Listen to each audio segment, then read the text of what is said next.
when you and I are talking, do we understand the power of what we're talking about? Hi, it's Barry Phillips, a 10-minute Torah, day number 2, the double Torah portion, Matot, Masei. We're still in Bamidbar, Numbers, chapter number 30, and we're still talking about the power of making a vow. It is with the authority of our words or the declaration of our words that you and I can take a particular object, an ordinary object, and cause it to become consecrated or set apart. For example, a man may go to his garden and say, all the first fruits from my tomato plants I'm going to give to Yah. I'm going to dedicate them to him. Well, the first tomato may look a whole lot better than the second. So the man will say, I think I'll take that second tomato and give that one and eat this first one. We're not allowed to do that. We've already taken the first one and set it apart. It is now set apart to Yah. It cannot be reversed in its status. That's important. Why? Because we made a vow. The power of the vow is that it cannot be changed. More on that in a moment. I have guitars that I have set out on guitar stands and taken oil and placed on the headstocks of those instruments and prayed over them and dedicated them in their use for the kingdom of heaven, writing music on them, leading worship on them, not to be entered into casual, carnal, secular, non-set apart music.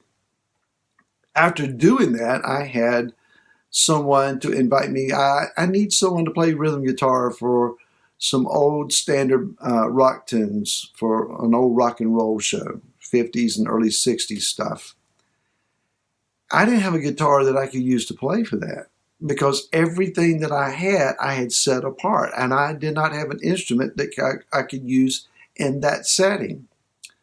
I had to tell him, no, I'm not available for that. Interesting thoughts here, but what are we actually making a vow for? Why bother? The instrument could have been used either way and it would have been all right. Why would you limit what an instrument's availability might be? It is through the power of a vow that you and I bring about an increase of Yah's reality in our given situation. Again, another example. A Nasir, one who takes upon themselves the vow of a Nazirite.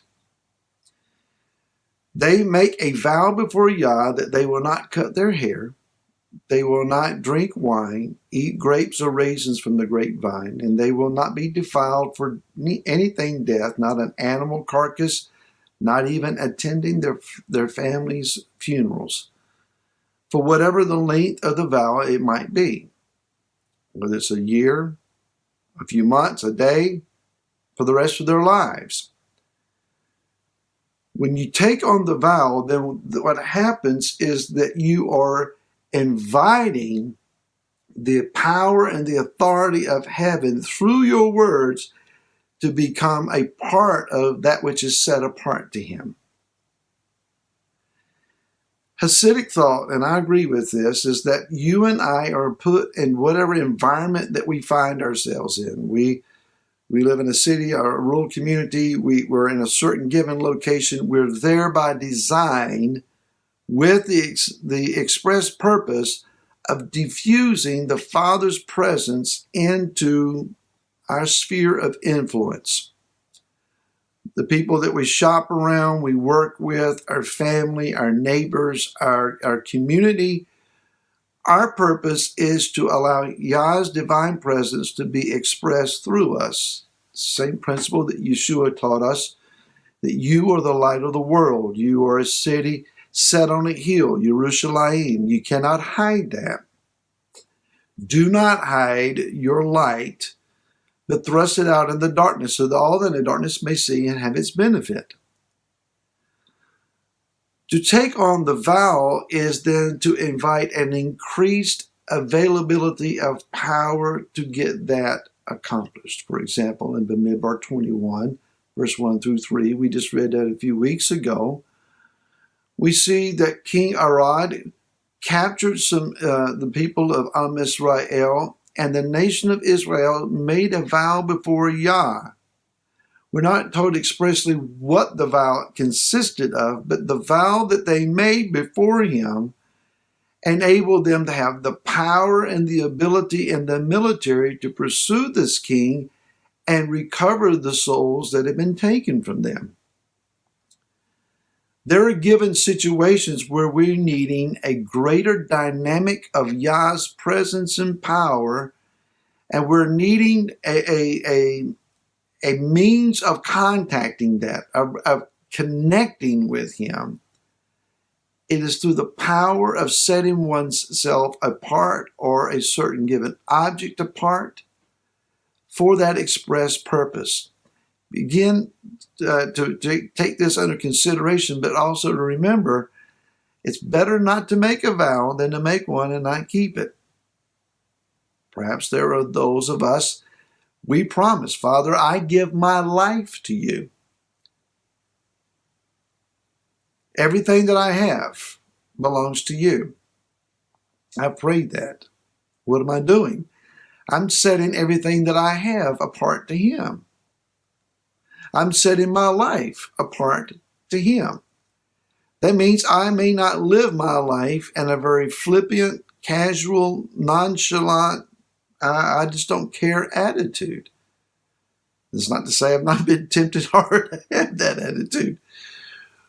But I have dedicated my life to him. How many of us have taken our children to a service of some sort, and we have dedicated them to Yah as Hannah did to Shemuel?